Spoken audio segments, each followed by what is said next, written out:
If Woody had gone right to the police, this would never have happened. Uh-oh.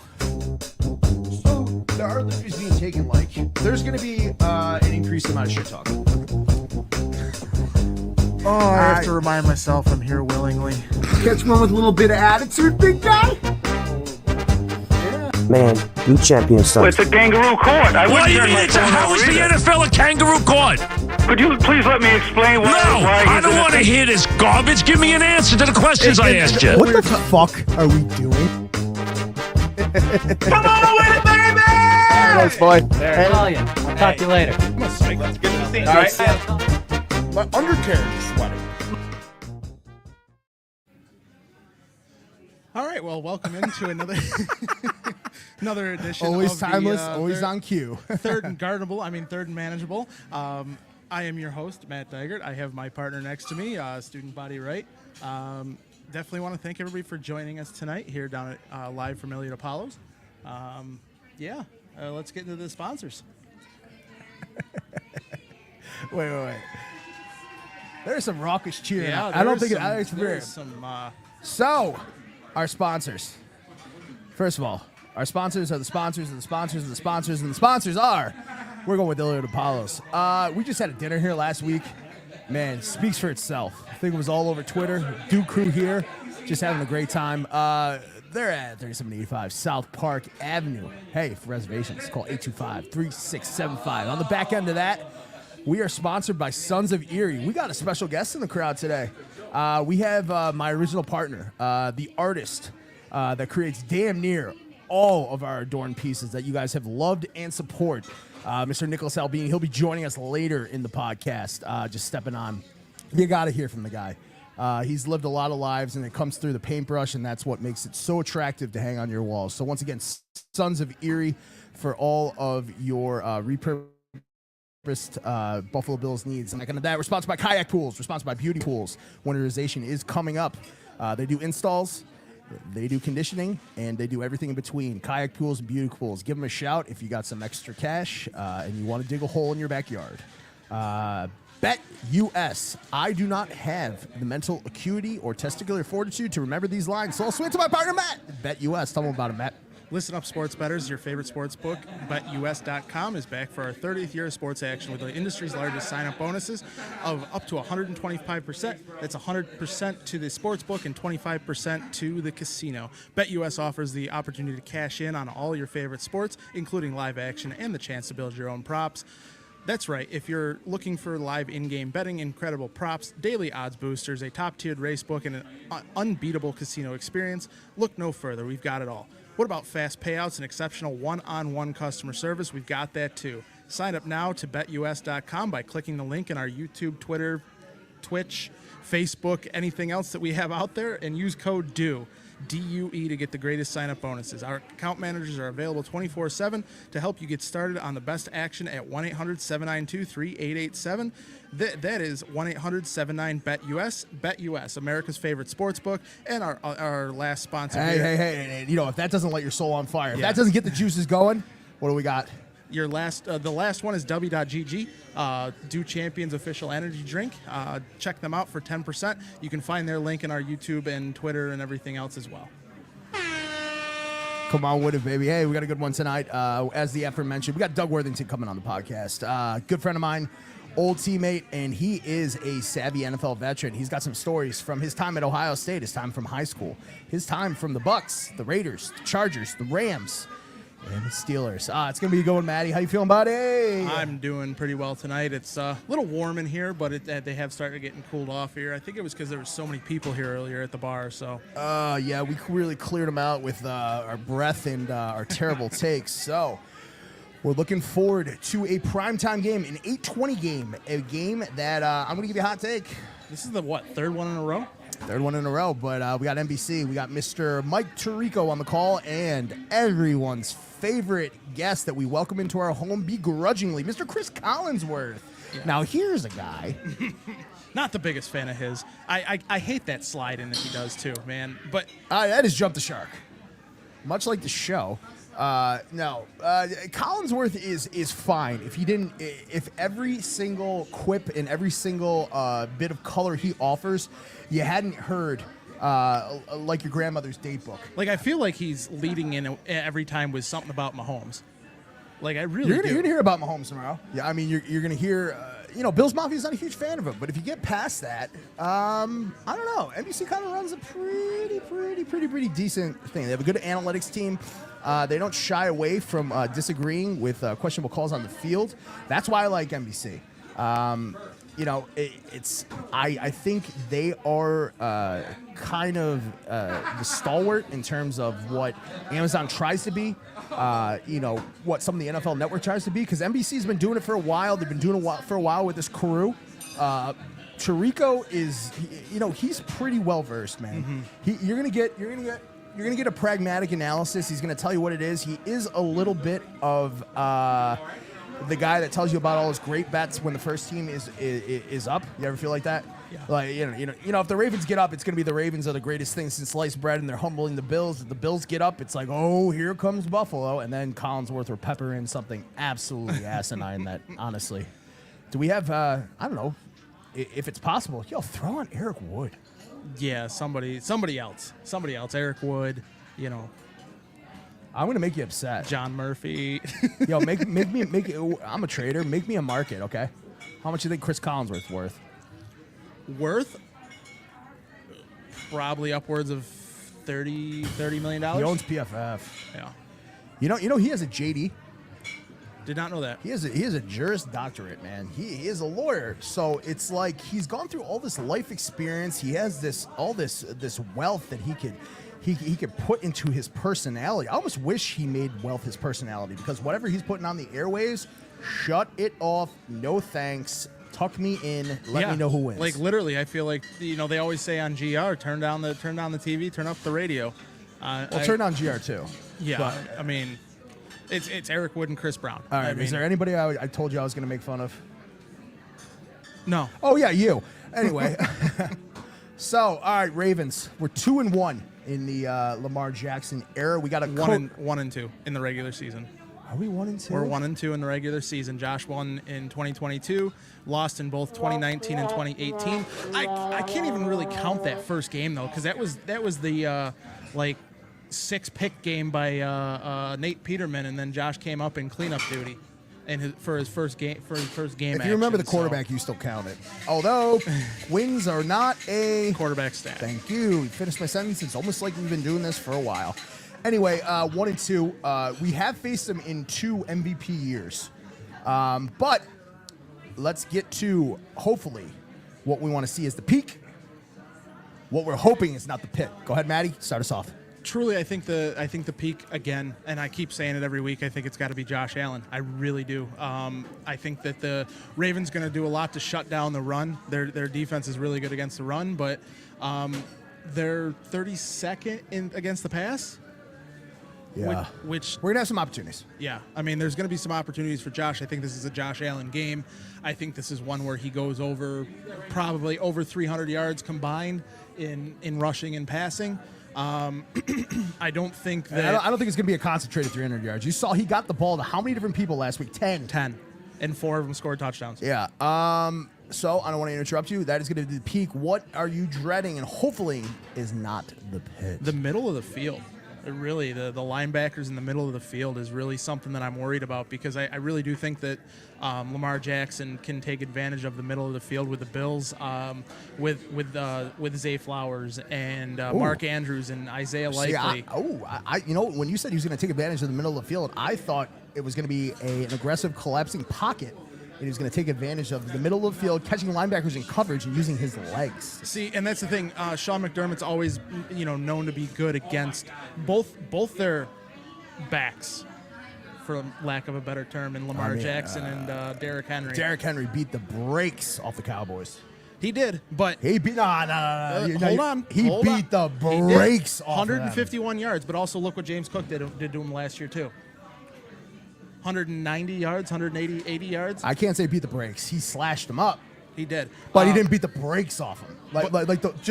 Just comparatively, and I know it's semantics, just the running styles, I mean. There's one game that against Sean McDermott's Bills that Derrick Henry has gone over 76 yards, and that was because, or 78 yards, something like that. And that was against when he was with the Titans, and that was the game on Monday night where where Josh slipped on the 2-yard line. They lost that game 34-31. But he had a rushing touchdown. I like when you trip yourself up, because that means you're like analytically thinking about this, Yeah. and you've watched way too much film. He had a 76-yard touchdown in that game, and he ended up with 143 yards. So take that away from, I'm not saying take it away from him or anything like that, because it was a great run, but take it away from him, and one play out of that doesn't make for, a great rushing game. Because anybody can break one. I'll back it. So, I mean, it really comes down to it where I think that Sean McDermott is very, very good against knowing how to stop Derrick Henry, knowing how to stop Lamar Jackson, and they're going to make him throw the ball. I'm actually kind of shocked that you're saying that. Why? Yeah, why? This is such a clear-cut year that Sean McDermott has loosened the reins a little bit. It is Joe Brady and Mr. Bob Babich. So I get that point, but also, too, who's the one that's teaching Bobby Babich? Sean McDermott. So I'm sure he has a Can't little discount bit. his father. That, too, but there's a little bit in there that, Sean McDermott still has a little bit of his input in there as to how to stop these guys on other teams. So I really do think that he's going to impart his wisdom on Bobby Babich and how to stop Lamar Jackson and how to stop Derrick Henry. Is this the first time we truly have, a three-headed monster in the coaching staff? Yes, absolutely. One time, homie. Seriously. And I think I know Post Podium talked about it a little bit. I had to clip it. Yeah, it was good. I had to clip it. Aramis, bang on. Shout out to Aramis for your Post Podium podcast. If you haven't seen the clip, he nails it. Mondays and Fridays at 6 on Do Champions. And whatever they let us on air on Fridays. I mean, I'll let those lads go as long as they want. I will too. Absolutely. I think they're the most slept on Bills podcast there is. They really are. Man, I'm damn proud of them. They keep it light. They keep it different, and they keep it kind of mentally inquisitive. What do they say? No sodium, or what is it? Yeah. All. So I can't remember what it is. It's an S word. It is. All sexy, no sodium. Something like that. Yeah, I'm gonna go with that. Anyway, Jake, look that up, by the way. Dude, that's not gonna get old. No, so since you don't know how to carry a show, you're going to ask me about the peak in the pit. Go ahead. Yeah, absolutely. What's your peak right now? Right now, the peak is the opposite of yours. Okay. Josh, you're supported by 10 other individuals. You distribute the ball like you're supported by 10 other individuals. Don't do too much. Play like you're playing, okay? That is where the game is in front of us. That is where we're a slash running attack. That is where we're not a first read offense. I heard a stat. Lamar Jackson, 82% of his balls that he's distributing. First read. Oh, you saw that too? I did. Shout out Joe Marino. I thought that was great how he broke it down. 80%. Josh Allen, 55. Yeah. That is progressive. He's the lowest in the NFL. 28th. I believe 28th. Jake, look that up. Anyway, no. My pit. I'm going back to it. I don't want to see anyone designed rock down, wolf, a blitz. I don't want to see anyone blitzing Lamar Jackson who is less athletic than Lamar Jackson. That is not an enterprise I want to get in, Matt. Do we have anybody on the team that is as athletic? As athletic as Lamar Jackson. If you're a dreamer, you say yes. If you've been watching this game for a while, you'll acknowledge how we win games, and the answer is no. I don't even want to play the game of who would it be, because that's not who we are. Well, and that's the thing that we did see a couple times out of Bobby Babich this past week against the Jaguars is some designed blitzes. Uno más. One out of what? Cam Lewis? There was one out of Cam Lewis that he came around the end there, and Jamarcus Ingram ended up cleaning up the sack on him and getting him his first sack in the year. I mean, those are the things that you need to do to Lamar Jackson. It's not necessarily, because you got to trust your front four in this defense. I think really what you need to be, the positional mind frame you need to get in is that fourth quarter is the Bills. The Ravens have had a very big problem Closing out games.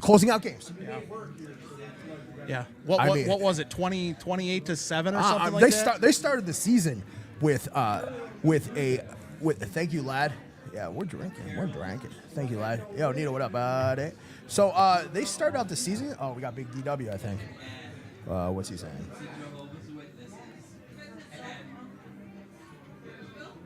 I don't think we're gonna get Doug Worthington on right now.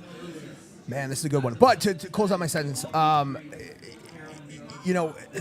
they formulated an identity that they're gonna have trouble shaking, Matt. I mean, what? Winners want the ball, in the closing time, right? How much more cherry of a situation do you want? All those attempts to beat the Chiefs, and they say whatever you want about the refs. That's just folly and bullshit. Okay. I don't mean to interrupt you, but I mean, like I look back at it. Look at one of my favorite movies, sports movies, The Replacements. Brokeback. Well, The Replacements. Oh, she's at sports. You're saying equestrian's not sports? So, anyways, I'm on one. So, with that being said, with The Replacements, Gene Hackman says it in the movie. Winners want the ball in their hands in the last seconds of the game. Well, to be a winner, you got to win. They had every opportunity to. That Dallas Cowboys gave Dallas every opportunity to win that game. Dude, you heard it here, 9th. I think Dallas even recovered an onside kick. Hey, how you doing, sir? Yes, we are very live right now. Can't have this conversation. Yep. Available on all platforms. Yep. Okay. So, with that being said, though, I mean, they gave Dallas every opportunity to win that game. Sometimes opening doors is the same thing as shutting doors in terms of, you have an opportunity to close the team out. You have an opportunity to bust open the studs of a door. As DJ Khaled said, hand somebody the studs, right? You hand them the lock, or whatever bullshit he says. They have trouble closing fucking out games. Yeah, they really do. And that's the thing. If Josh can do the same thing he's done in, 4-8, and then 2.5. 4-8, 2.5 is 10.5 quarters. If he can do those same things that he's been doing all season and just taking what I hate the saying, but taking what the defense gives him. No, cut that, Jake. Cut that. I hate that. Why do you say that? I hate that. No, I know. It's lazy. No, and I know you don't mean it lazy. Stop being lazy. What do you mean? Use your words, big guy. So, if Josh. If Josh Allen can literally sit in the pocket and find his third, fourth option, then he's going to have a much better game. Now, it might be a little bit more difficult against the Ravens with their defense and their front seven, but he should have some opportunities with a bad secondary with the Ravens. Yeah, and I truly believe no matter in what personnel we are, what do you think him taking off lies in the optionality hierarchy? You got your first read, you got your second read, the third read, the fourth read. Where does pulling the ball down and taking what the defense gives you with your legs, where's that align, Matty? You tell me. So from what I've seen with Josh in this year so far, is I think it depends on what's going on the field. Like we saw it on his one run where he picked up a first down, it was his first read. Like he literally read the defense and saw that there was a wide open hole for him to run up the middle. He ran up the middle and went head first or slid or whatever he did. I really think in those openers, Matty. Yo, hear me right now. I really think those openers, we're gonna fool some people. That whole we don't want Josh on quarterback design runs. Yeah. What a fool you are if you believe that, homie. Right. Yo, for real. Right. For real. That adage and what we put out is so diabolically genius, and I know there is just that little Man, like we don't have design bullshit. We got design runs, and we'll pull them out, bro. Yeah, absolutely, and that's the thing. Joe Brady does that. Joe Brady will get everybody, and they're not kidding. We've seen it in the first 3 weeks. Hell yeah. Is everybody eats? That's including Josh. People. What are people thinking that we have such a humming, hard to criticize offensive production, both in stats, both in wins, both in continuity? I think really that's some nitpicking about people don't care for the statement, everyone eats. That just means to me that we have a total six-shooter of utility that will win, anyway and always. Yeah, I mean, it just feels like it was, and it feels that's the one, right? It feels like in years past, Josh has had one bullet in those 6 shooters, and that was Stephon Diggs. Now he's got Shakir, he's got Kincaid, he's got Knox, he's got Coleman. No one cares who gets the ball. He's got MVS, he's got Ty Johnson, he's got James Cook. Well, you bring that up, and the one thing that I saw in the stat line, and I don't know where or who or how to analyze this data. Hello, Jessica. Hi. Man, I just got dogged. Much like we're going to do with the Ravens. Anyway, what was I talking about? Something with the everybody eats. Give me a tick.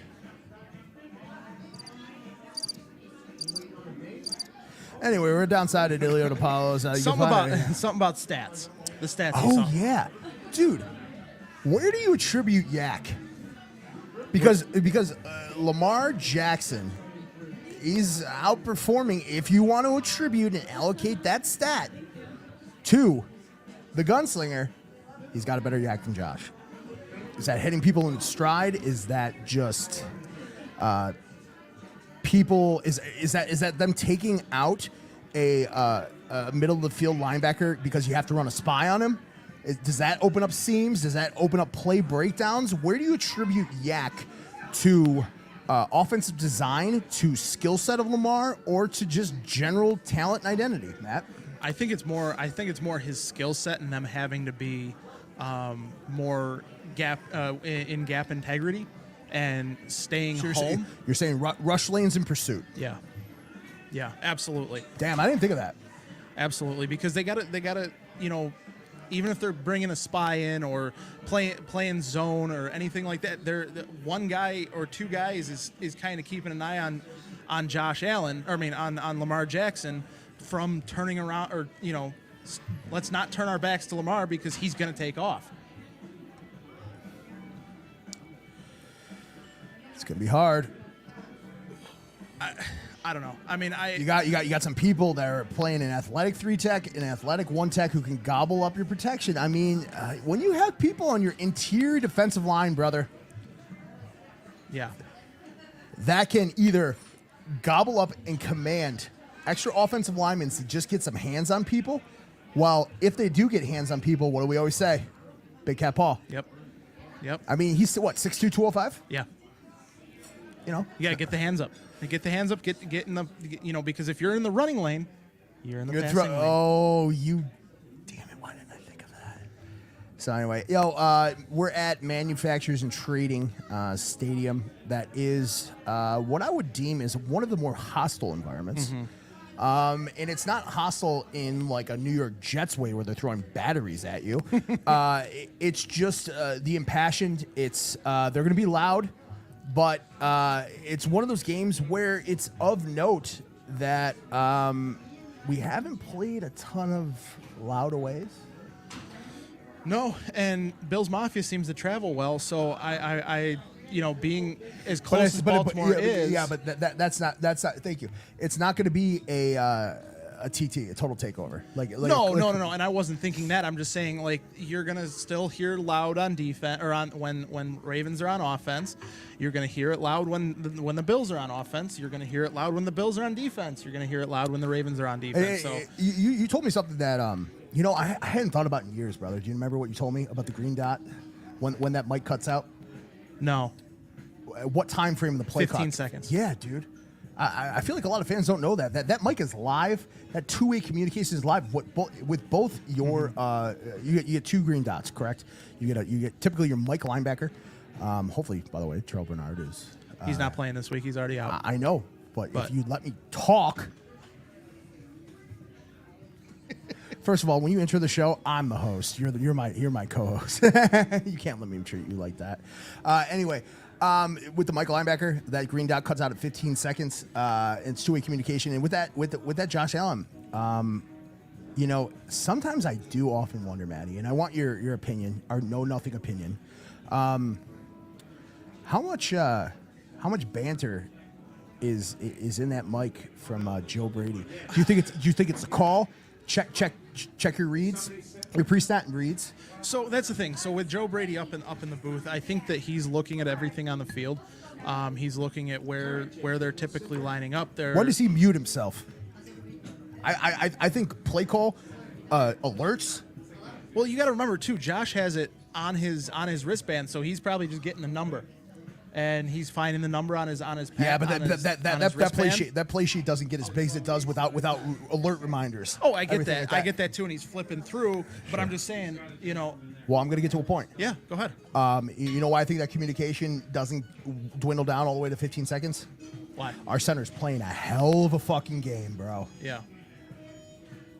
Playing a hell of a game, and it is so nice to see that level of high-level play extends tackle to tackle. Yeah. Spencer Brown, can he go for 4? Hasn't given up a pressure. Can he go yet? for 4 in 3 games? Yeah. Can he go for 4? Yeah, absolutely. Man, to get you know me, FCS guy. To get an FCS guy who missed a COVID year to have that fortitude to lock him up, man, I used to think Feliciano was the bee's knees. How blessed are we, bro? Yeah, Spencer Brown, Deion Dawkins, Osiris Torrance. Did you?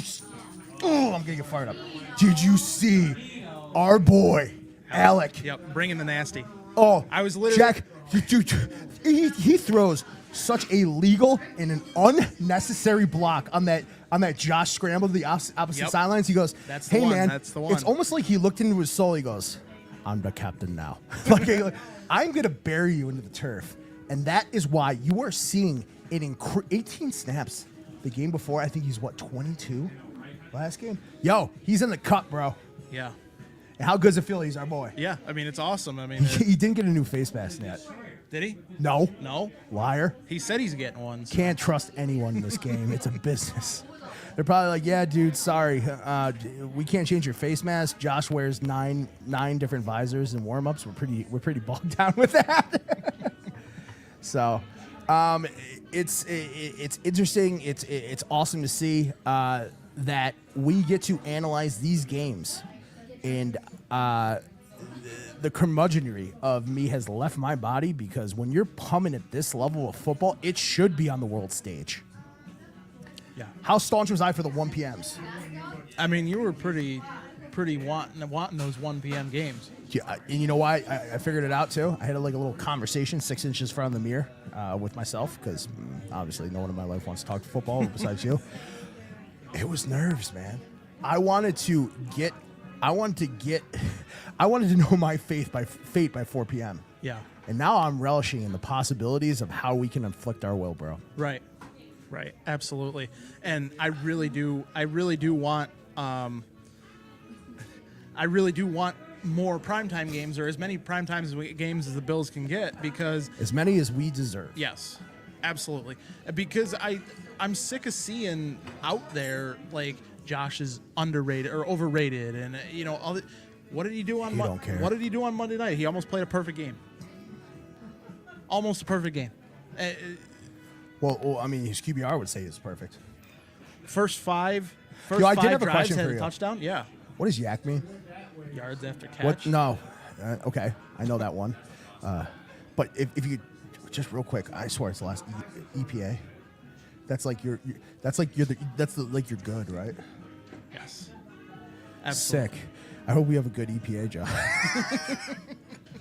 I got a DM from like a random haunt being like, I can't believe you have a podcast and don't know what EPA is. That's crazy. I know you know what EPA is. That's predicated on the first statement. I can't believe I have a podcast. Yeah. So, yeah. Maddie, you are a more staunch critic of someone on the team who handles the ball to start the game and after every touchdown. What's the update on the vibe there for one Tyler Bass? Sorry. He kicked well this past week. He didn't have. So that's any, where we're at. And like his first. What have you one, done for me lately? His first one, yeah. I'm on the like this week. This week it was still a smiley issue. That first. What does that mean? Hold on. That first point after that got blocked was on a smiley. Why are you not having these guys ready to block on the line to knock these guys down from jumping? Why are we not like you run enough special teams, you run enough field goal blocking schemes in practice and practice them and everything like that? Why does the other special team coach identify that weakness? What are we putting down on film that we're not? Because it is when you play the wing, you're gonna get your lengthiest guys because you know what the approach is. You're 90 off tilt, right? You jam and extend the leg. You want to the biggest barrier to entry of that backfield. What are we so glaringly putting on film that people know that we have a weakness to get a kick blocked internally? That is getting scheme better. Yeah, no, they definitely do have to scheme better. They do have to. I don't know. I don't know what the answer is. I don't know whether it's Smiley. I don't know whether it's Bass. I mean, we've had this conversation multiple times throughout the year, but at this point right now, something's got to change, and I don't think you can. I don't think you can get rid of Bass. Because there's a lot of money. There's a lot of money tied up into him, and along the salary cap and everything like then that. What the? Sorry. What were we doing bringing in not one but two kickers 2 weeks ago? If you truly believe, no. If you truly believe, truly believe there's too much money tied up in Bass, then why do we bring in two vet mins? Because you're going to put them on the practice squad and eventually move them up to the team because you can. But we didn't sign either. No, we didn't. I almost wonder if that was like to light a fire under Bass, to say, hey, we can replace you, bro.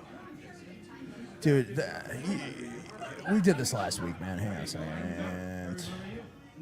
You weren't kidding, Brady. Oh, yeah. Yeah, I know. Oh boy, that's a hell of a thing to text somebody who's live on air. Anyway, I don't know, man. We went through like this last time. Like, man, the most procedural play that you're ever gonna get is your extra point. The most procedural play is all that nonsense. We got a bunch of comments. We'll get to some of them here. Bring in some competition. Okay. That's kind of what we're talking about right now. The competition lies in their only vet minimums out there right now. You're trying to tell me somebody who didn't make a final roster right now is competition? Are we rattling the cage? So hang on. So if the most procedural thing we do is what is it? 3 steps, 2.5 to the left, and it's just 1.8 seconds from the center to the holder. It's the most procedural thing we do. Why are we fucking with the process? If anybody thinks competition lies in vet minimum contracts for kickers who did not make final rosters back in August, you're insane. Yeah. You're fucking with the process. Yeah. I agree. I do agree with that, and I think. Do we have a kicking coach? I have no idea. I honestly don't. Jake, look that up. So, what have you done for me lately, guy? I am still of the volition. You're gonna hear it 90 times from me. If a game or a season rests on the foot of Tyler Bass, we have done something that was not drawn up in August. Right. You fuck with that? Yeah, I do. All right, man. I do. What are some of the things that we're not thinking of right now? Is it going to be hard to reset back to the 1 p.m.s? Everything's calced out. Meetings are calced out. Treatments calced out. Hotel stays are calced out. I feel like a lot of people don't know this. Even if we're at a home game, they are in hotels the night before. Yep, they are. That is one of the things we try. We don't fuck with the process. We are in hotels the night before. Doesn't matter if we're home or away. There is a different draw to 1 p.m.s. So as much as we love the prime time, the lights, you're getting more commercials. Mm-hmm. You get what? An extra 2 TV timeouts, perhaps? Something like that, yeah. Yeah, and they're probably for Fandango. No, I'm just kidding. Is that still alive? I have no idea. I don't think so. Jake, check that. Anyway, I gotta stop doing that. So I think honestly, one of the things we are not thinking of is that we don't have anybody on our scout team that can truly replicate anything Derrick Henry does. Correct. I don't think we have anybody that Derrick Henry can. Why would you do that? What? Why would you do that? I just felt like things in your mouth facing forward. So, I agree with you on that. As far as how do you replicate that, homie? You can't. You don't have a big enough back to do that. That's got the speed on him. Because you try and tackle Derrick Henry around the legs, you're not tackling him. So, does that aid to a fear, like you brought up before with our middle linebackers, that they're going to get their shoulders tested? A depleted force, and if they have been what they previously have with the Cowboys, not saying there's any similarities. There are similarities. That's for you to decide. But for a depleted linebacking core, facing a 6'4", damn near 270-pound running back. I think he's only 240, but I'll take the other side of that. Yeah, I'll take the other side of that all day. Jake, look that up. I mean, he truly is one of the. He's a freak. He's a freak. First ballot. Yeah, I would think so. Absolutely. You want to play a real game real quick while we're yeah, with Doug? Let's go. Think we can knock out the last 10 Heisman winners? Derrick Henry. That was 10 years ago, wasn't it? There are 2 Heisman winners in that Well, you got Baltimore backfield. Yeah, you got Lamar Jackson, Derrick Henry. You got Caleb Williams, Johnny Manziel, Johnny Manziel, Marcus Mariota. Yep. Eddie Lace. I think that's too far away. I think that's too much. Okay. My point is, and maybe we jumped the shark on that one. You got 2 Heisman winners, and you got a guy who won the Super Bowl. Yeah. He's a 17-year head coach. Anybody longer tenured than him? Tomlin. I guess the AFC North, man. They got some. Well, I mean, that's the other thing though too. I mean, real quick, not to get too far off topic, but we are talking about the an AFC North team. They've had 3 coaches since 1969. The Steelers. That's absolutely insane. Well, when did Art Modell move the Browns in the middle of the night? 96. 95. I guess they had Brian, what the hell is his name? For the Ravens. Brian, man, he has the sickest widow's peak ever. Brian. The head coach of the Ravens before. Brian Billick? Yeah, they had him. That was part of that Rex Ryan staff where he cut his chops as that was a Super Bowl year, right? Yes. You know what kind of kills me in Stavros, the guy Stavros, his Greek last name, maybe Helsinkus or something like that. I don't know, Stavros Gyro, whatever the fuck his name is. He does this great bit about the Ravens fans.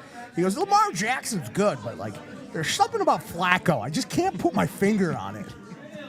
I'm like, I think that I know the joke you're making. But they haven't had a ton of unsuccessful quarterbacks. I guess they had... they had Kyle Bowler. Bowler. They had Joe Flacco. Did they have Trent Dilfer? Yes, they did. But Trent Dilfer, no, he did not win a Super Bowl with them. He won that with... No, did he win it? Hey, we'll see you later, Senator. Senator he Sahowski giving us the wave. Refuses to come on the podcast. He won it.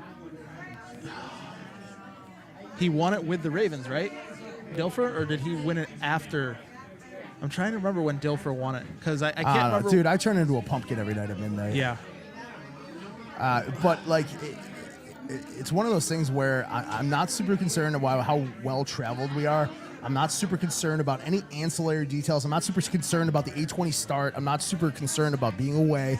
I am super, super, super into that. We've done a very, very, very good job of controlling what the fuck we can control. Right.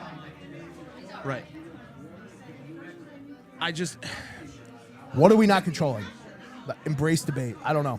We're not controlling the Ravens. Injuries. I mean, that's really all we're not controlling is injuries. I mean, we've seen them all, already this year between Bernard and Johnson and Milano. I know that Will Clapp just got signed to the roster because Tylen Grable just got put on with on IR with a groin injury. We got a real quick one. Elio, say what's up. Crider. Come on, man. You played college football. What do you know? What do you say? Hey, for reservations, 716-825-3675 we'll see you. at the Ringside Lounge. Yeah, baby. Anyway. Go Bills. Good to go be Bills, seen. yeah. Yo, score prediction real quick. Score prediction? I'm going 31-21. 31-21. Maddie, what do you got? I actually have the Ravens winning this 24-17. What do I have? 16-10 to the Bills. In perpetual motion. My life is a movie where nothing goes wrong. But it's one of those things where it's not going to be a hurry up and wait on Sunday. It's going to be a let's embrace that we have this time. I mean, we actually heard the good slate of football that's going to be on from Jesse and Kevin from last night. Oh, we got a good slate. No one to blame. Yep. Tell me about it, Manny. So, put me on the spot here. Hold on. Oh, I'm sorry. I'm asking you to do your job. Shout out Dan Mitchell. Anyway, Anyway, speaking of 17.8%, I hope that is Josh's incompletion rate, because that is going to lead us to a positive QBR. Now, let me ask you this, Matt. Yeah. Who is someone that we have not mentioned right now, right? That we just need to be the same person he's been. Reed Ferguson. Yeah. I mean, he's just he's one of those guys. Automatica. A consummate professional. Oh, He man. just goes out, does his job, blocks on punt returns, blocks on kick point afters on kicks. He kick coverage. He's got some great kick coverage, and I'm going to leave it to you. I'm going to get some balloons, and you read us our sponsors. We are sponsored by no one. Yeah, no one. No, Elliot. Man, you got to get a new cable for that. You got to get a new co-host. So, real quick, our sponsors are DiPaolos Restaurant, Beauty Pools, Kayak Pools, W.GG, BetUS. Definitely check any of them out in our links below. Also, subscribe, everything to our YouTube, Twitter, everything like that, to follow all the information that we put out all week, every week for the Bills. And real quick, I was talking about the slate of games. So, I mean, I guess I'll wait till he comes back so we can do that. But one of the main things that I wanted to talk about real quickly is specifically, with Josh Allen. I mean, we've seen him play some of the best football that he's played so far in his career. He's got over a 73% completion percentage. He's finding guys, like we said earlier in the podcast. 10 different receivers. I think 4 different touchdown guys that he got the ball to, or 4 or 6. I can't remember off the top of my head right now. But I truly do think that he's playing some of the best football he's playing in his career. With that being said, I really just want. I feel like he's taken that next step now, and even somebody like Tom Brady said it when he was talking about his power rankings over the week when he put his out. Yes, he still has the Chiefs number 1. I don't know why. Don't ask. I don't know.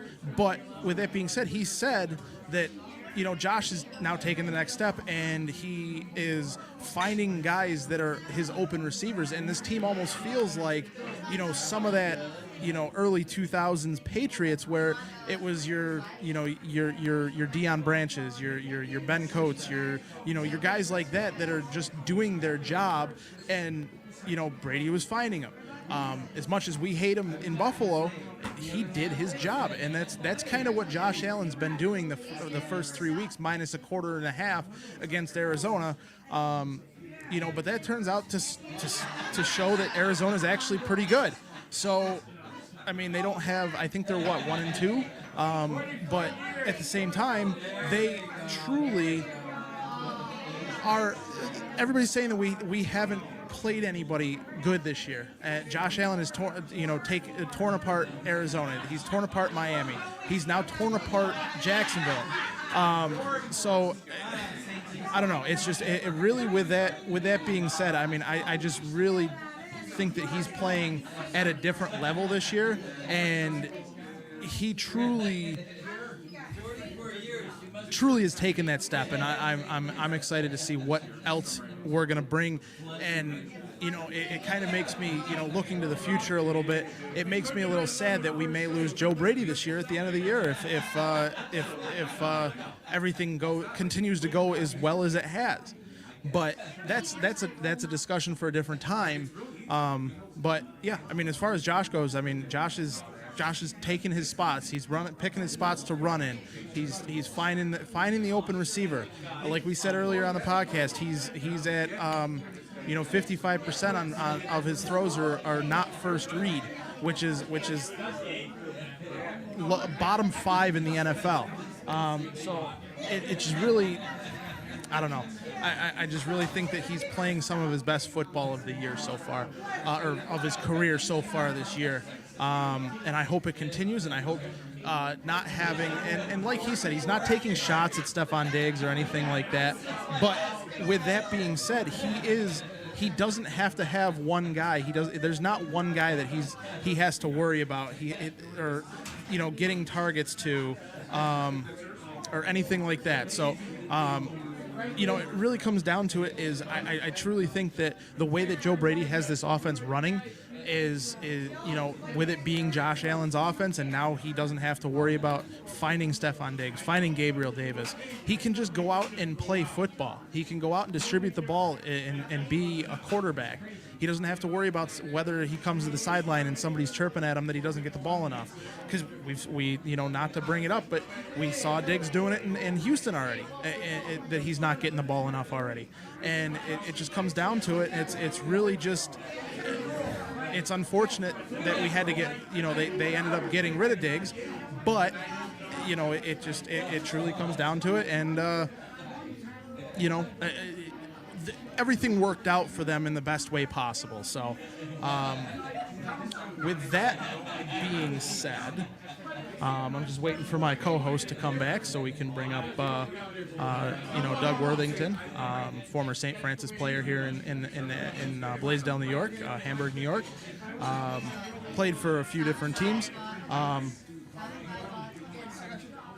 So with that being said, let me go ahead and welcome on Doug Worthington onto the show. What's going on, man? How you doing, my friend? No, I get to intro him. Go ahead. We was waiting on you, man. You was going to get you was out on the boat. Jamie, yes. So let me do this right. This is a guy I've been enamored with. From the minute Turner Carroll closed, from the minute that he put on the number 4 jersey for the St. Francis Red Raiders, from the minute that he inflicted his will and told Brian Hoyer at St. Ignatius, you're gonna be seeing a lot of me, homie, and all those came true. Hey. This is my really good friend, and I say that amazingly. My brother. Big DW, Doug Worthington. What is up, man? Come on with it, baby! Hey, man. Bam, bam, bam, bam, bam. Can you hear me and see me? My Yep, service we is got you. average over We here. got you. Doug, that light's just a little Awesome, man. Brilliant. Much like your playing background. That light is so bright behind you. Come on now, that's my bedroom, man. We put new light bulbs in there. Well, You're like 6 foot. and tending to the good old You're like home. 6'8". Did you have to raise the ceilings? Right. No, this is an old house, man. They come with big ceilings.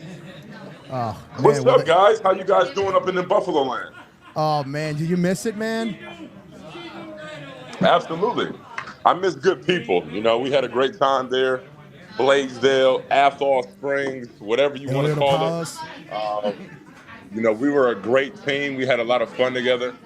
We competed together. We had fun, like far as in practice and even in school. So it was one of the most joyous experiences of my life to be over there.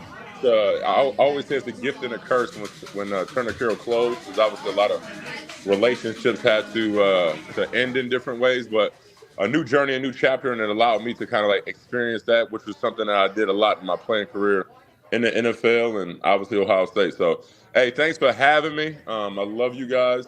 I tuned in a few times, man. Let's keep this going. Good energy. Bye-bye. So, Doug, you've had a ton of stints in broadcasting. I don't know if that's that deep voice. I don't know if it's because you lived many lives. Yeah. I don't know that you understand the game at such a high mental acuity.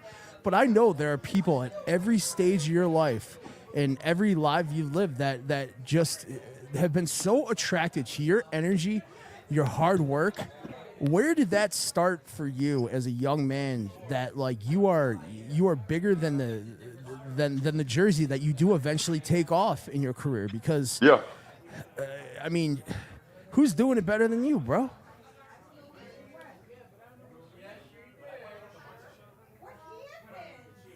You know what?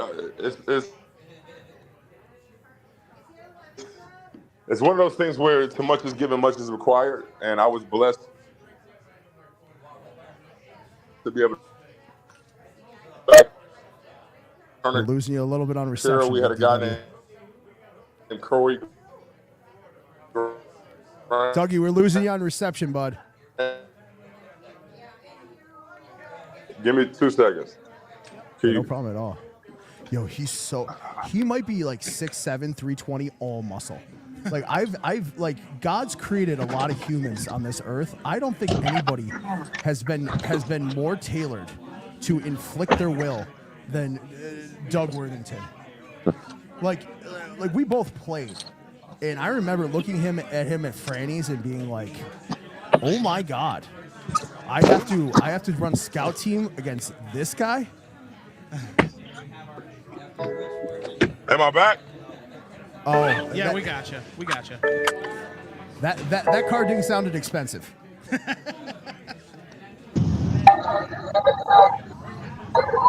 Hey, can you guys hear me? Yeah, we got you. Oh, perfect, Doug. Okay, perfect. Doug, so you know, take us through when you realized that you had the nasty. You had a gift that some people only possess in their dreams, man. I'm talking as a person, and I'm talking as an athlete, man. But that's a great question, Brady. I think that we all kind of get built through fire. So I learned that I was a decent player when I didn't mind like getting back when I fell down. When I got knocked down, I didn't mind getting back, doing the work. I think I grew as a football player and a person a lot at St. Francis because I had to get out of my comfort zone. I had to go to an unfamiliar territory. I had to go around a different demographic of people. You know, I was a minority. Turner Carroll was 115 people in the whole entire school. And St. Francis was 500 boys. And it was like 5 black kids. So to appreciate that, I had to like change like my flow, learn a different side of me, and just the work ethic at St. Francis. It was really iron sharpens iron.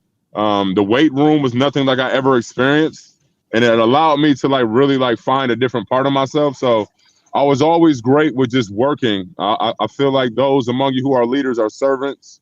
So I always feel like to serve others gives me a lot more joy. So like even in my works and endeavors after football, that's what I did. So God is good, man. He's faithful. He gives a lot to his chosen few. And when it's all said and done, man, we got to go ahead and pay our dues and, make account of what we had here on earth. And I just hope he say, good and faithful servant. I gave you a little bit and you made a lot. So he's been faithful to me. My Lord and Jesus Christ, I'm getting my CJ Shroud on, gave me an opportunity to be at St. Francis with, Ilya DiPaolo, who was roommates with Jim Tressel. How cool was that to be able to have an inside scoop with Coach DiPaolo and Jim Tressel? So that was kind of the reason why I went to Ohio State.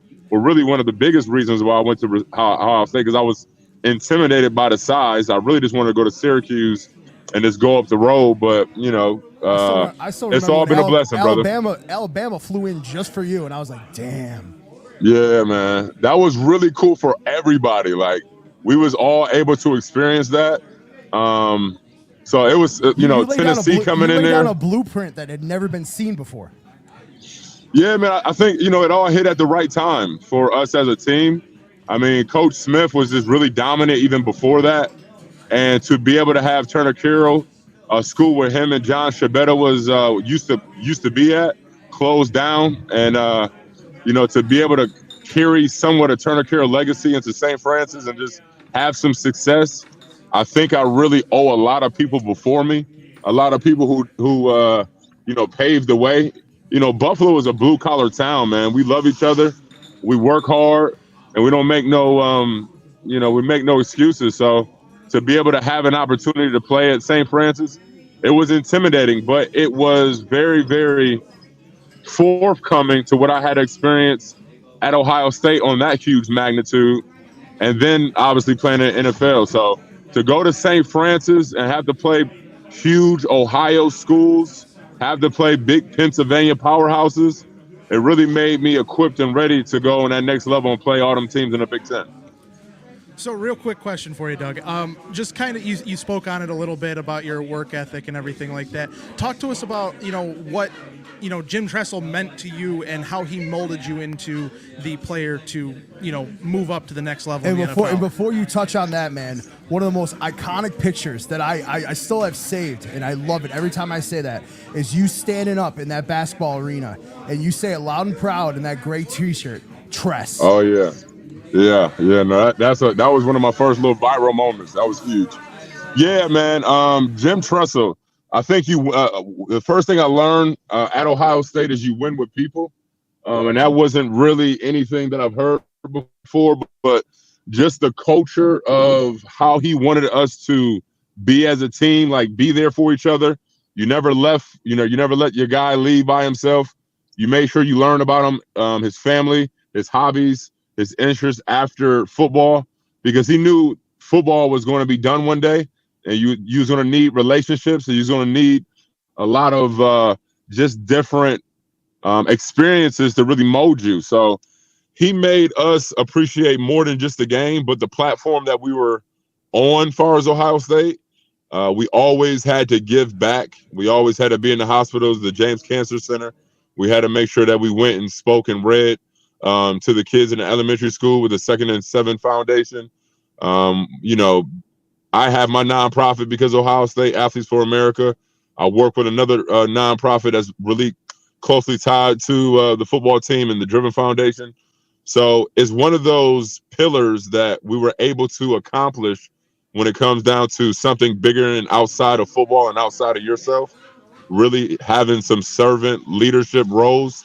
So it's been mind-blowing what Jim Tressel's instilled in us, allowing us to be around guys like John Maxwell at a young age. I was meeting guys like him when I was 17 and 18 years old. So learning what quiet time and meditation, being in your books, being in your word, being able to build a foundation for keeping good schedules and time management. I live by, if you if you're 5 minutes, early, if you're barely 5 minutes early, you're late. Like, we got to make sure that you're there at a certain time. You got to make sure that you value time. You got to make sure that you show up and give your all and any experience and opportunity that you have, because you never know when it's your last one or the one that's going to count to get you the next one. So I'm very appreciative of the people I got to hang out with, to be around, the genuine people, and even the not so genuine. You learn from people who, stand you up or don't have principles, and you learn how not to do certain things. So life has a bunch of lessons, man. I was able to grab some great, great. How can I say this? Almost like not perspective, but the way that I calibrate things, or the way that I'm able to appreciate the good and the bad, is really just understanding of football as being synonymous with life. Even if you're down by 21, if you got enough time on the board, you could keep on fighting. And even if you can't, you got to compete. So the next time you get an opportunity, you can just say that you're always willing to give your all and do your best, man. Because life gets hard for all of us. Football gets hard. Relationships get hard. We have to build reservoirs and tanks of understanding our emotions and being able to put everything in perspective. And Jim Tressel did a lot of that self-development really, really early for me. And I was able to, do it in my businesses and the ventures that I do now. I see it throughout the rest of my life. And even how I raise my daughter, I can attribute it to the leadership that I've learned from not only Coach Tress, but Coach DiPaolos, Jerry Smith, and the daughter day post, man. I'm just looking at you because I'm just seeing this, and I'm seeing you just, man. You're so pragmatic in how you've handled so many stages in life, and we all know, we all know. You say some people that sometimes don't treat you kindly, and we all know, the unceremonious exit of a guy we hold near and dear, both for an institution, for us, there's no shot that Dennis DiPaolo would ever tether his wagon to anybody that isn't out for the greater good of anybody he touches, and sometimes it had to be tough, man, seeing the unceremonious exit. But you were a stalwart in communicating what he meant to everybody he touched, whether it was post-practice Bible circles, whether it was the formality of being in the sweater vest and approaching the game with the respect it deserves. I mean, I just see that bleed so much in your life, and you stayed in Ohio, man. Yeah, I'm right around the corner from Ohio State right now. You stayed to continue almost the journey that Shabetta and Smith and Tress put you on, and it's almost like you've elevated all of their ethoses and made it your own, and you made a life out of imparting everything they've imparted on you, and it's amazing, man. Yeah, listen, man, you're making me feel great about it. It really is, like you said, it's a testament to the people that we're able to, who came before us, who gave us something that we can really digest and chew on and learn from. You're almost like getting playbooks of life and how things are bigger than you. Damn. You appreciate that, we're all on borrowed time, and if you can make somebody's life easier, then that's your job to do. So I'm indebted with coaches. Part of me, Coach Freshington, I feel like I'm a coach. I have 109 employees, so I make sure that I'm always available and ready, and I'm trying to communicate the best I can, the vision and the mission. And I learned if you got room for two more, we'll be 111. Say that one more time. If you got room for two more, me and Matt will be 111. Come on down to Columbus, man. I work with a lot of beautiful people, man. DODD is awesome. It's been Big Dougie style. Yeah, man. How the hell did you end up with number 84? So if you don't remember, I got to send you this picture, but I actually used my practice uniform. It was an old St. Francis uniform. It was number 84. So I was number 4 all on Saturdays, but I was 84 on practice. Hey, check this out. Yo, what's up, little bro? Oh, bigger, younger bro. Look where the wind blew in. That's my quarterback. Your Italian brother. My quarterback. Come on, that's my quarterback. That's quarterback. That's my quarterback. Oh, man, your jersey still hangs in that Buffalo room, and I pointed out to anybody, like, hey, man, that's game worn, but that's life worn. So Matt is actually a massive Ohio State fan, and he's champing at the bit just to ask a few for you. So, come on, let's do it. All right, so tell me a little bit about couple things. So what's your favorite game that you played in or team you played against? And then second part of that, what's your favorite moment from Ohio State?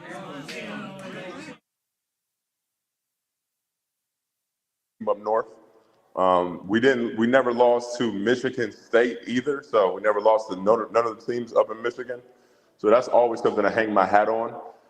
I would have to say the most emotional win was actually getting the big old elephant, the big old monkey off my back, winning a BCS Bowl game my senior year when I was captain against Oregon. So that was something that always kind of resonates with me. We were like 20-point underdogs, and we never won a big game in the bowl season.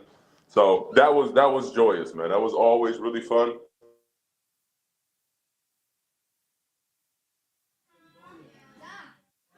We're losing you again, Doug.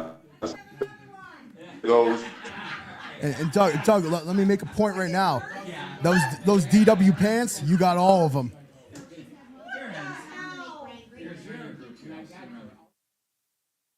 It was listen, we didn't get NIL, man, so it was a little bit difficult for people to sometimes have experiences and be able to even have a livelihood at Ohio State. So, but You want to know how weird my memory is, Doug? What's that? I loved your Jeep. Oh, the Jesus pieces? Dude, no, your Jeep. What was it, black Jeep? Oh, no, I had a gold Jeep. Oh, man, I thought like when I got to ride with you, I'm like, yo, dude, man, this is the coolest thing in the world, man. I'm with the nicest guy. Yeah. I'm with the nicest guy, the greatest guy. He's going D1. I know I'm only going 1AA, so I better mirror my image in this guy's work ethic. So, man, let me ask you this, bud. Do you miss it? And how much do you miss your body not hurting? So, I miss the locker room. I tell everybody, like, when it comes down to Eating playing with the guys? Yeah, playing football was all about just the relationships, man. You had your defensive line brothers, the defensive line room, you had your defense, and then you had your entire team. So it did so much for me in so many different ways. Obviously, I love, winning games and, the chore of learning, the weekly task, but definitely mostly the relationships. But yeah, I'm also happy to not be playing. My body feels a lot better. I don't have to hurt myself anymore. The game is brutal, but if I had to do it all over again, I'd definitely strap it up. So I love what I did. It was a blessing, and it gave me a lot of perspective. If I get out the laser timer right now, and you get in that 3-point stance, what do you run that 40 in? Man, I'm not gonna cap for your viewers, but I'm probably like 5'5", probably like 5'5", man. Honestly, if I don't pop a wheel, because like my hamstrings, my body, I just look like this, bro. I'm still 6'6", 305 pounds, so I'm still like solid. I lift heavy weights. I just I'd rather not run. I'd rather if I'm doing running, Dougie, isn't it the truest thing in the world? Isn't it the truest thing in the world that the healthiest you'll ever feel is on that training table the first day before contact, getting your ankles taped, and the rest is just body management, man. Listen, man, it's not about if you're going to get hurt, but when you get hurt and how fast can you get back up. I remember guys in the NFL used to say, man, the best ability is availability, because we all knew that we was going to get our nicks and bruises. But when you're not doing it and you're just lifting weights and you're taking care of your body, there is a sense of relief. But then sometimes, even when it rains outside, your knees will tell you how cold it's going to be. And you can feel some of that emptiness in those, in that marrow and that bone to bone. So it's an honest gift, man. It's a gift and a curse. You still pay for the games that you used to play. Football is a barbaric sport. It's like the old Roman Coliseum, as close as we're going to get it here.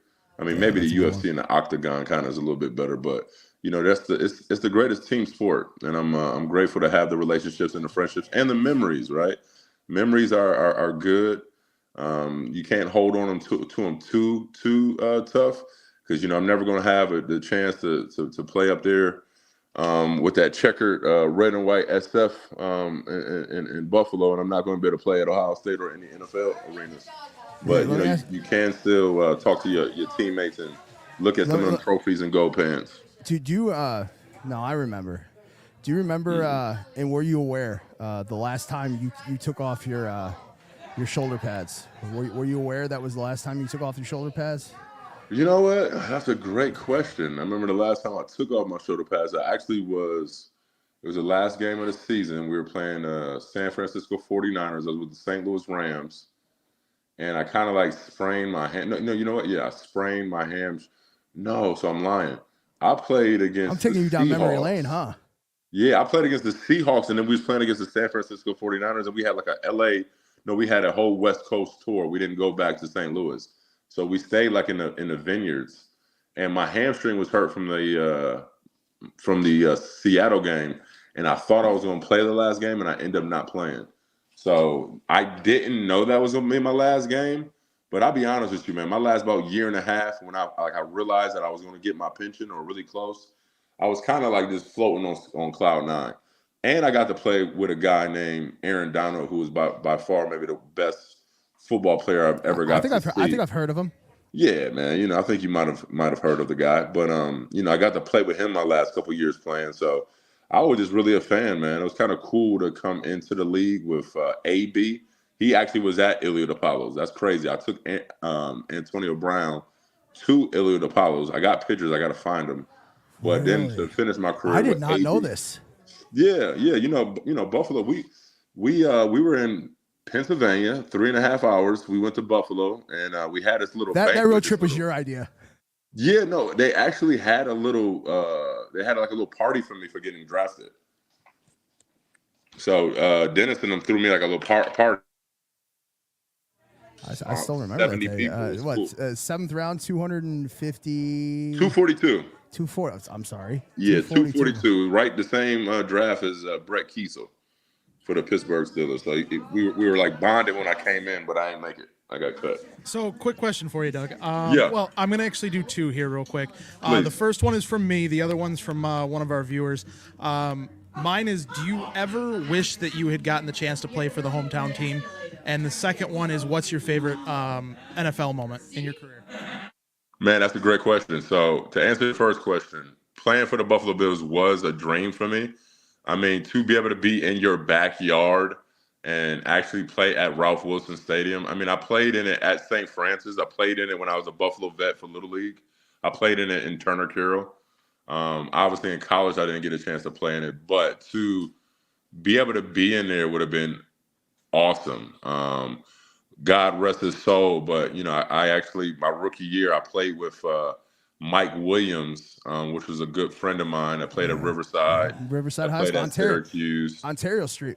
I grew up across the street. So when he got picked up by the Buffalo Bills, like I can't lie, man. I was like, man, I wish I had an opportunity to play for the Bills. Just because it's hometown, right? They didn't fit my scheme. I actually had one workout with the Buffalo Bills, and unfortunately, I had like a bum wheel, and my hamstring was messed up, but I still tried to do everything I could. And they took my guy Sonny Davidson over me, and we were at Pittsburgh at the same camp.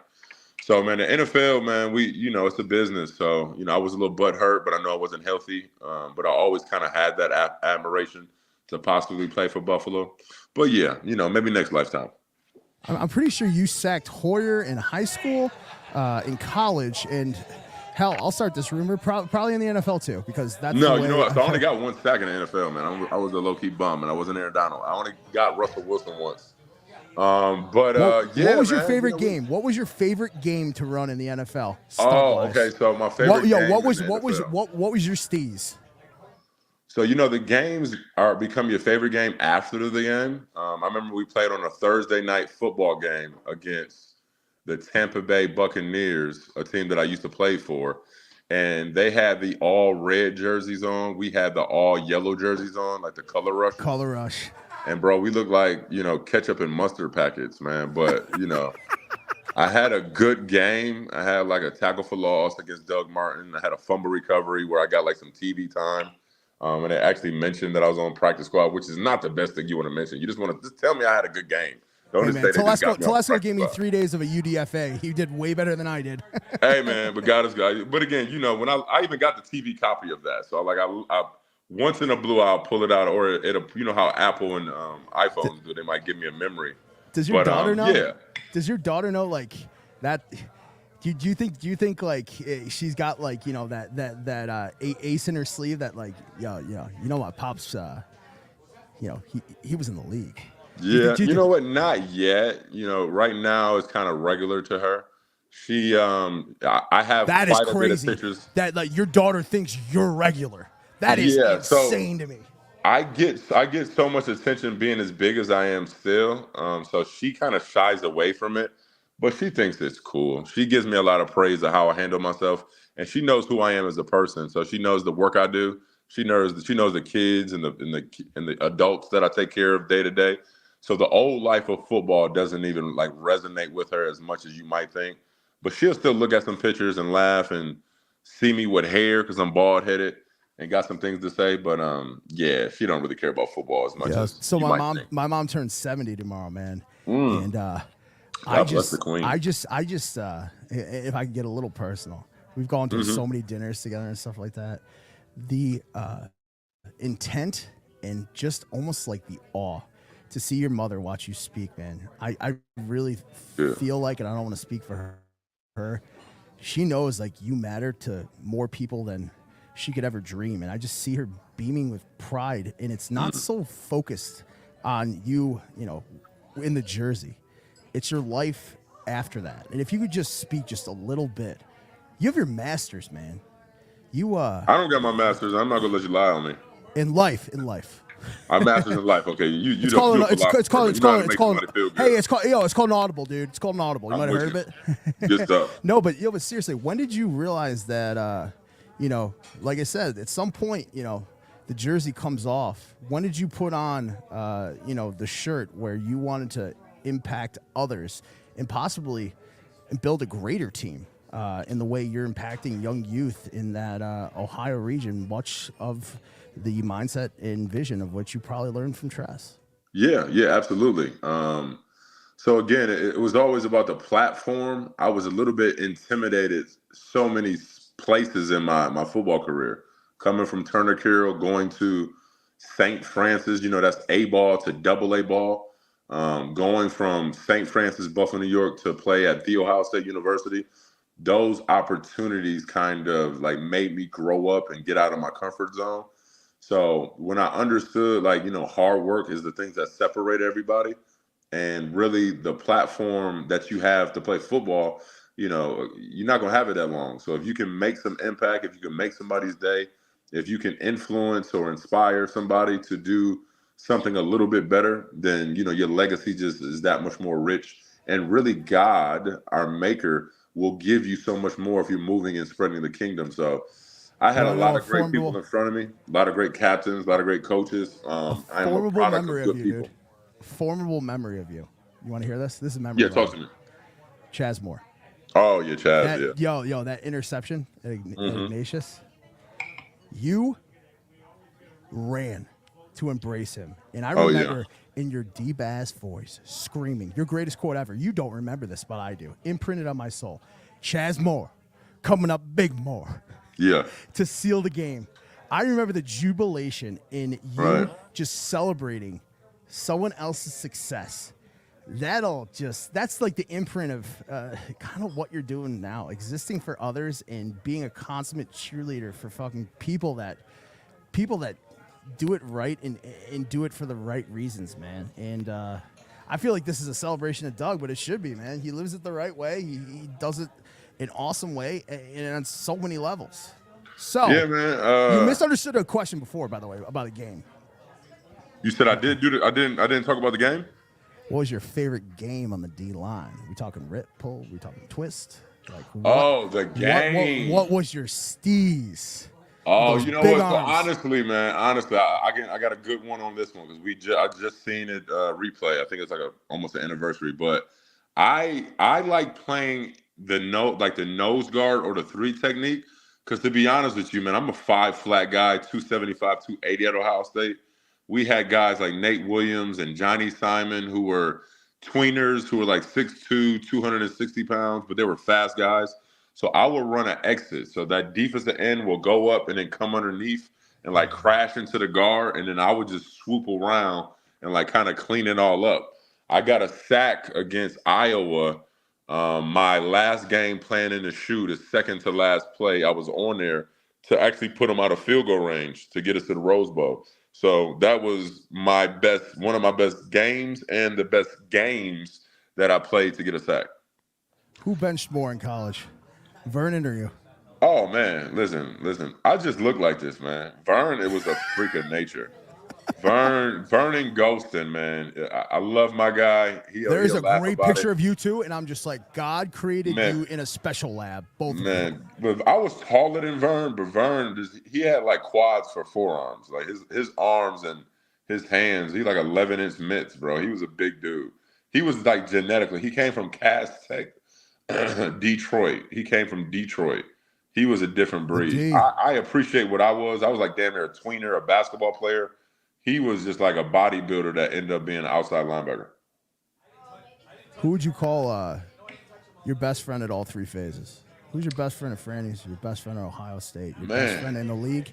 And how many of those people do you still keep in contact with? Because it's tough. We're in our 30s. Yeah, no, man. it's challenging. Yo, life keeps it moving, man. I'm just, you know, mine's always been Ilio. College teammates, you know, like, it kind of fades, but you seem like a guy that people corral around. And, oh, Doug's in town?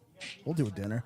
Oh, Doug's in town? Like, you know, we'll hear what he's up to. Who do you still keep in contact, man? And just because you shared all the meals, all the overnights. No, man, that's a great question, man. I would be remiss. I mean, obviously, I love my quarterback. Ilio was the guy who, you know, his dad being, you know, my D-line coach and my boss. You know, I worked at DiPaolos. So, I mean, that would be hard not to give Ilio a nod. But, man, I still talk to Ralph Pignataro quite a bit. You know, me and Zach kind of started talking a little bit more. Zach Kendron. So, you know, Bill Travis, I'll hit him up on Instagram. I'm talking to Pat Deneke. You know, he's doing well. He is killing it.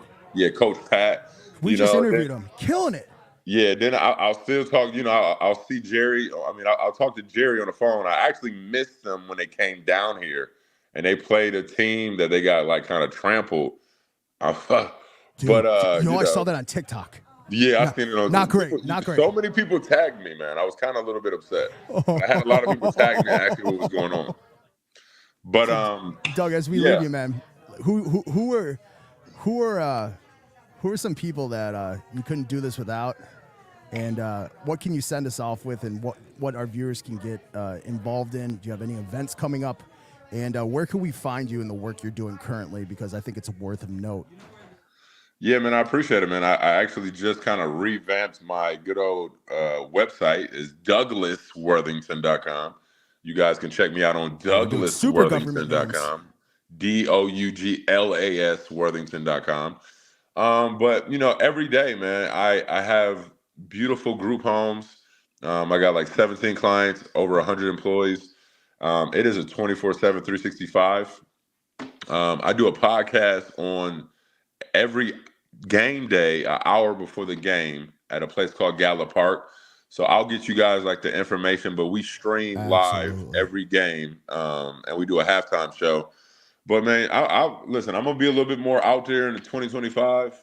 Just trying to give back. I'm working on my coaching and working on my public speaking, trying to bring everything around. I think that's gonna be my calling is, you know, preaching the gospel of my life, right? The testament to the testimony, the victor to the victim to the victor type thing. So just giving people certain encouragement and talking about what God has done for me in many lights. But man, I'm just blessed to be here. I'm blessed to have some good people around me. I didn't say all my friends on all my teams because I gave Ilio a nod, but he's not the number one. I talked about Ralph. But you, man, you've been so creative in being able to plug people and help people and keep people like it's that glue that we need. That when we know like we can count on you bringing everybody around, you're doing a phenomenal job. So I want to give you your flowers and make sure that you're acknowledged about the work you're doing, the creative side of stuff. You know, people love that Sons of Erie gear that I have down here. I'm gonna have to go and bring some back up. But you know, you're doing some tremendous things, brother, and we're proud of you. We love you, and we got to do something when I'm in house because I'll be back. You know, I come back to Buffalo at least once a month. So I got to pull up on you guys live and see if we can't do something. I'll make sure we have enough steak available. Matt's going to round us out, man. Doug, thanks so much. I love you, brother. Hey, thanks for having me, brothers. I appreciate you guys. Doug, definitely thank you so much. Definitely got to get down to Ohio and see a game at the Come shoe on. and everything like We that. do it big, man. You guys can set up, too. We can do a whole show down there for sure. That would be awesome. Give me one time. OH. I-O. Thank you, sir. One more time. OH. I-O, brothers. I-O all day. Thank you, Dougie, buddy. Love you, brothers, man. Great job. Yeah, Talk to you thank guys you. soon. Dude, that's like one of those things where I'm not gonna front. My like center of just people in my life. You mind if I go? You can say it too. We met. Isn't it crazy? We met what 2 years ago, man. Almost, yeah. And it's hard to it's hard. It's hard to make friends in your 30s. It's even harder to keep, friends around, right? Different things. How nice is it that we continually have guys of the same caliber, bro? I'm talking A-Will. I'm talking Uncle Bud. Harrison Phillips. Harrison Phillips. I'm talking Eric Wood, right? Yeah. So you guys, to plug us, give us a little flyers. Yeah, you want to... I definitely want to take that trip down to the shoe and do a show for Yeah, you, dude, so. you're kind of like a little Nancy, dude. Like, I know you're wearing jeans on purpose because I think you're a little chubbed up that whole thing. No, not at all. I'm just kidding, I was. No, but like to go back, man, but it's a plug us. You mind? No, I'm going to go. Yo, you got a lot of choices, right? You got a lot of choices on who you want to listen to. It is Matt and I's commitment that we're going to bring you value, man. We're gonna bring you NFL players, and not just NFL players that are the easy. We're gonna bring you NFL players that are of that caliber, Matty. And it would mean less if they weren't that caliber. Right. No, absolutely. I mean, it definitely. That's one of the things we're trying to provide here, at least from our show. We have other shows on this network that are going to give you the analytics. They're going to give you. Bill's perspectives and everything like that. And Brady and I can sit here and talk football to you all day long, but we would rather give, you guys great interviews, whether it be it'd be definitely great to continue bringing you guys those NFL quality players. So and as I wrap up the show, Matty, I'm going to say goodbye to you. Yep. Good to be seen. Good to be seen. I'm excited for this one. We're gonna round out this interview with Nick Albini coming on stage over here. Matty's gonna pop up. Yeah, there's a shrimp cocktail. Oh boy, he's hit a light.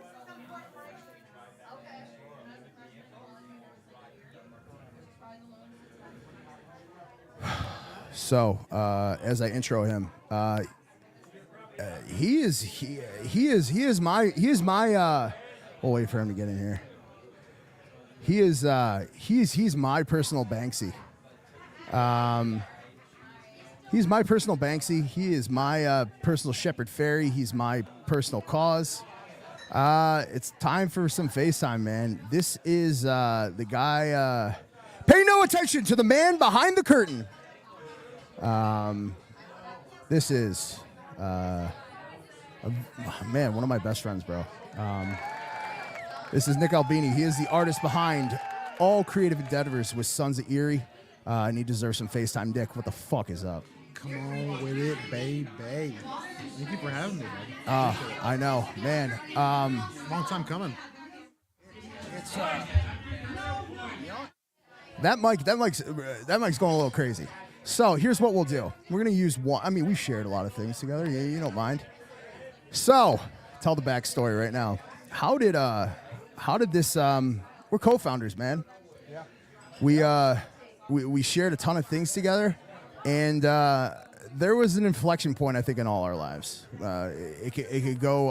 I'll say it. It could go by the bottle. It could go by mediocrity. It could go by lack of purpose.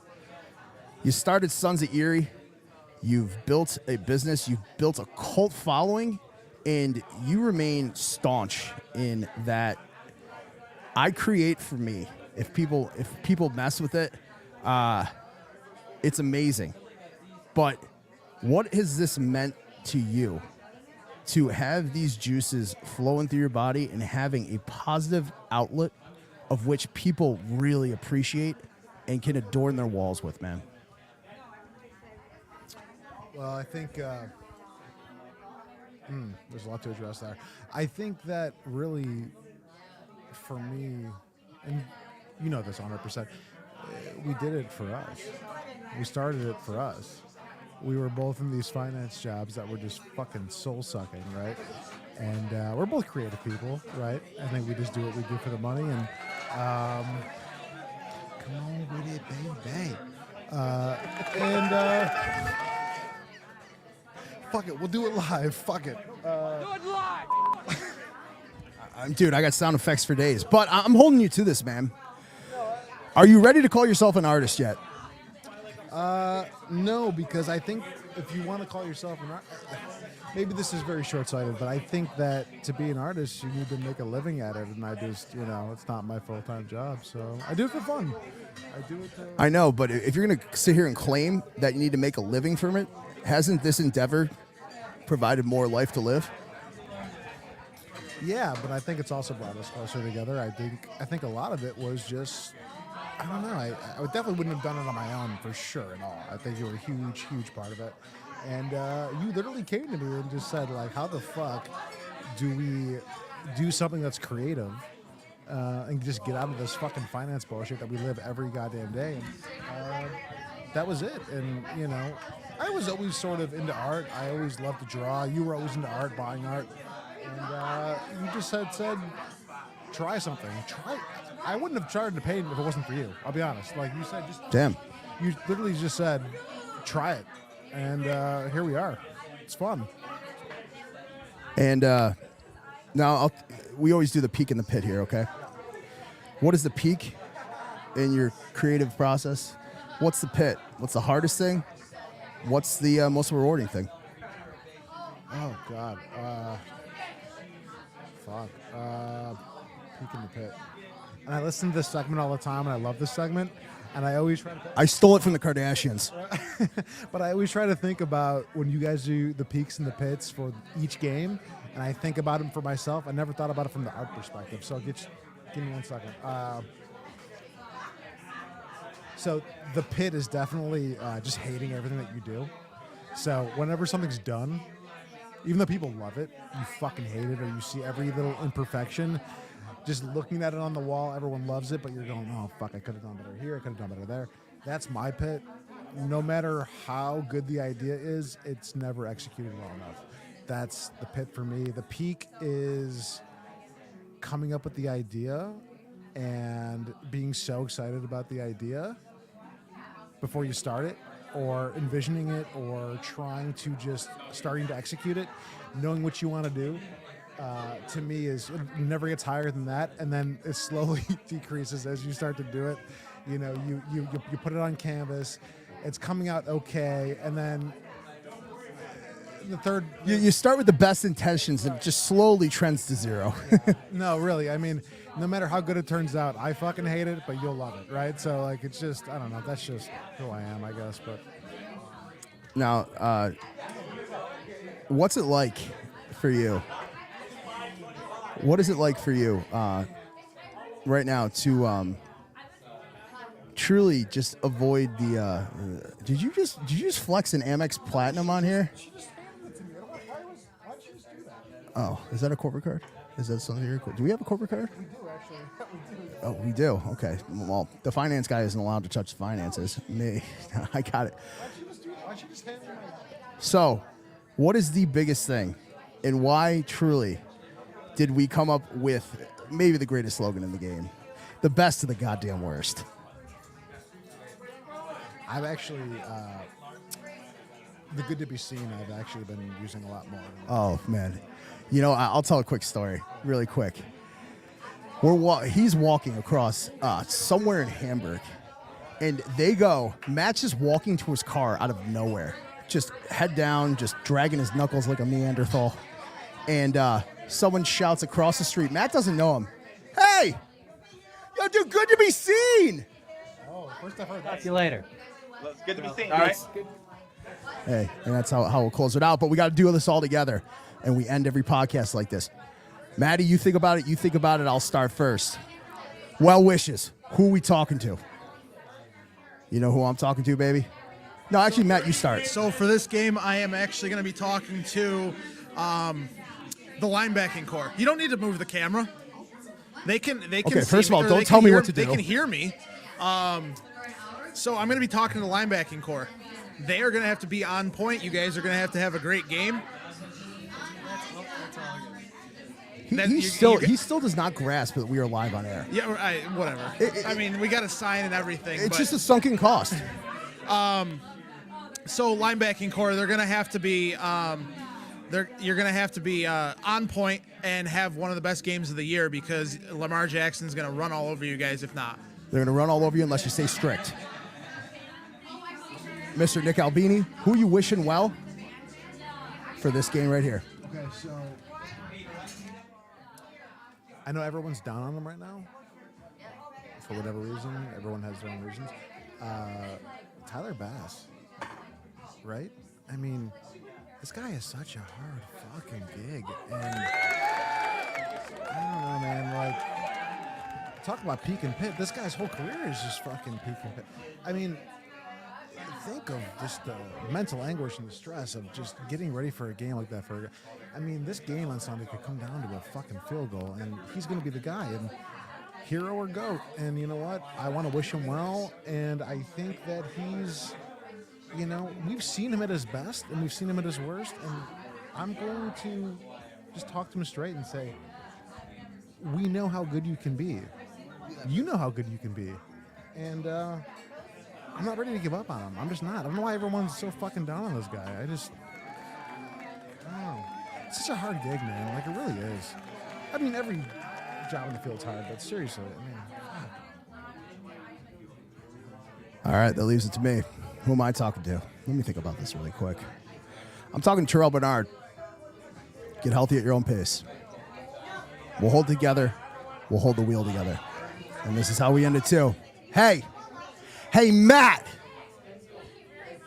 Oh, we'll all do it together. We'll all do it together. Spin it. You know what we're saying. Yep. Hey, Nick. Hey, Matt. It's good to be seen. Good to be seen, baby. good to be seen, boys. Thank you for having me. I appreciate it.